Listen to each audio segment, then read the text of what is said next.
یانی نەورۆز بە برنەوەگرینەکەی کۆتایی بەیارەکانی هەفتەی 16 خولی نایابی کوردستان هێنا و توانیشی بە برنەوەی لە زێرەڤانی میوانی جارێکی دیکە بگەڕێتەوە سەر و ڕیزبەندی خولەکە.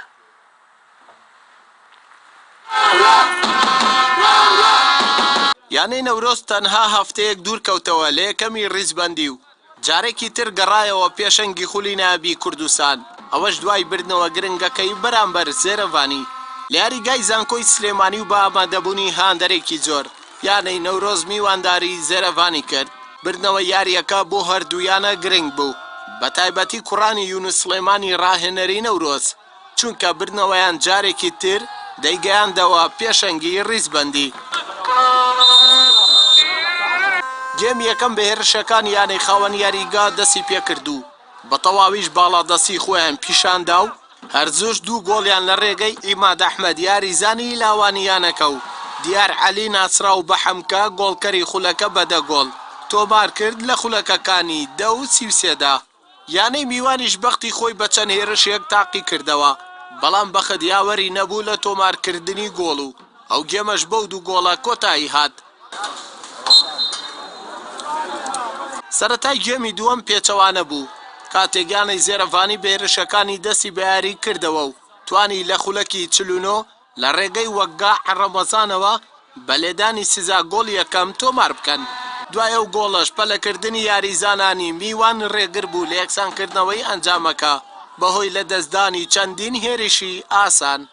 لە بەرامبەردا یاریزانانی نەورۆز جارێکی تر هێرشە مەترسیدارەکانی دەست پێکردەوە و لە یەکێک لە هێرشەکان و دوای وەرگرتنی تۆپێک لەلایەن پیشەگەرە ئەفریقیەکەی نەورۆزەوە هاوڕێ ئەنوەر یاریزانی پێشووی زێرەڤانی گۆڵی سێم و سەرکەوتنی یانەکەی تۆمار کرد، بەڵام وەک ڕێزێک هیچ ئاهەنگێکی نەگێڕا.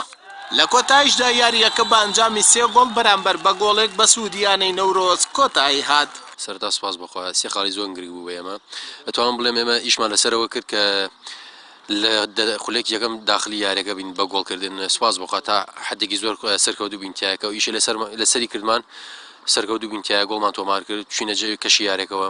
بۆ گێمی دووەم ئەتوانم بڵێم خەمساردێک بە یاریزانەکانەوە دیار بوو، بە تایبەت سیقەی زیایان وەرگرت لە کۆتا خولەکانی شەوتی یەکەم کە تاسیریە بوو لە گێمی دووەم کە توانیان گۆڵمان لێ تۆمارکەن بە پەنالتیەک. توان بڵێم تا حدێکی زۆر لە ئاسی یاریزانەکان ڕازی بن، چکە بەڕاستی یاریی زۆر باشیان ئەنجامە.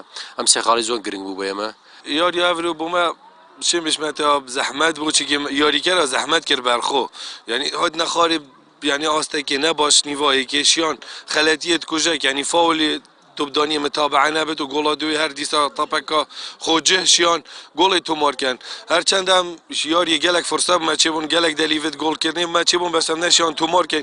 و نبیت اگر کویان نوروز گلک باشه شیا 3 گل تومار کرد. اوی شیا او فرصت بوچه بون اگم سکن یاری 3 فرصت حقیقی بوچه بون حتی 4 بخوسته کردن. بس اگم سکن گلک فرصت شاط اولی 3 فرصت مچه بون شاط دو انفراد مچه بون هم نشیان گل تومار کن. و خد بیت اگر کو راست یاری کریم محتاج تراجع خوب کردم کادر دیم محاوله کن و خلاتیت کوچک چاره سر کن داشتین یاریت بهشین برای بین منافسه بقوت. بۆ برنەوەی یانەی نەورۆز بە کۆکردنەوەی 26 خاڵ بەتەنیا لەسەر و ڕیزبەندی خولەکەدا مایەوە و زێرەڤانیش بۆ پلەی حەوتەمی ڕیزبەندی دابەزی بە کۆکردنەوەی 20 خاڵ. ئەردەڵا محەممەد کەناڵی ئاسمانی پەیام سلێمانی.